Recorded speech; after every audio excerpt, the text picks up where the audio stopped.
Hello tout le monde, aujourd'hui je vous présente ce livre, Le cœur singulier de Millie Davis de S.A. Yarmond. C'est un livre que j'ai lu bien avant de commencer le BookTok, mais je reviens dessus car j'ai très envie de vous en parler. Ce livre, c'est un univers à lui tout seul et j'en ai aimé la totalité.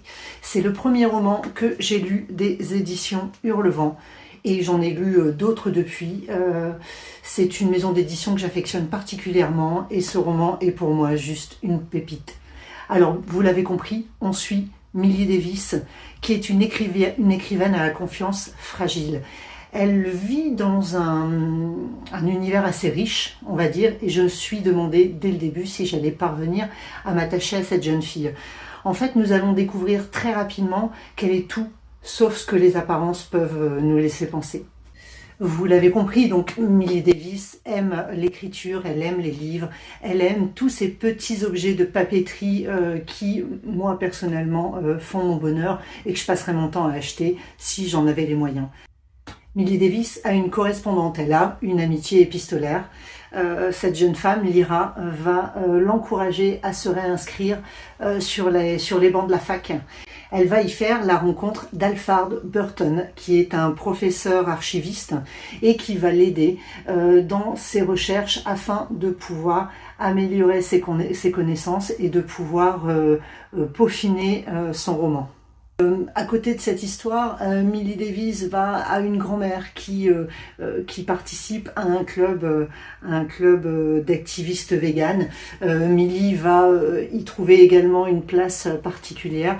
Bref, vous le voyez, c'est un univers extrêmement riche qui se déroule dans les plaines écossaises et qui a un charme, je dirais presque désuet. C'est ainsi même que j'ai très envie de vous le qualifier. Donc vous allez le voir, le professeur avec qui va faire ses recherches Millie, Alfard, a lui aussi ce côté très désuet, très d'un autre temps, qui lui donne un charme absolument incroyable. Dans ce roman, il y a de l'amour et il y a tout un univers d'une richesse qui, j'en suis persuadée, va vous séduire. Donc vous l'avez compris, hein, ça a été un gros coup de cœur. J'ai eu énormément de mal à me remettre de cette lecture. Pourquoi ? Très difficile de mettre des mots sur un tel ressenti.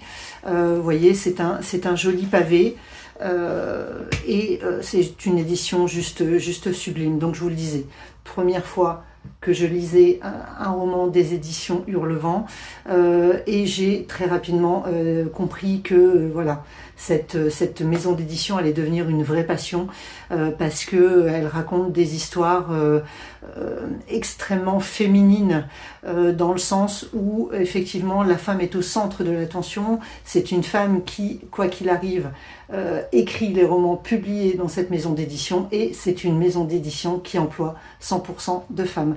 Voilà, donc c'est un univers rien qu'à elle toute seule, cette maison d'édition. Et ce premier livre, voilà, pour moi, de tous ceux que je possède des éditions Hurlevent, est mon préféré. Et il faut absolument que je me trouve du temps pour le relire à nouveau. J'espère que je vous ai donné envie. J'espère que vous reviendrez vers moi pour m'en parler. Et puis, je vous dis à bientôt. Bye!